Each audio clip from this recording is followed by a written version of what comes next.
美式卖场平日人潮不多，相当安静，却有民众拍下这画面。这位阿嬷，你也太专心了吧！翘着脚，手上竟然在打毛线，缩在卖场的展示办公椅上，自备针线缝衣服，而实际到卖场直击，还有人这样做。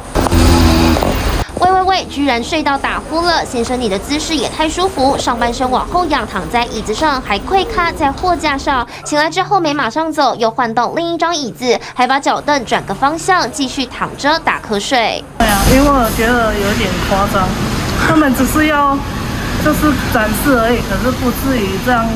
我觉得这样很浪费，钢管不好。扯了啦，那要进去那边晃，不买东西都已经觉得很那种有点说不过去。其实嘉义这家美式卖场，同一时间也能看到不少顾客先后是坐不同的椅子。虽然这些本来就是展示用的，民众购买前当然会想测试看看。不过有的人一坐就是好几十分钟，店员也无奈。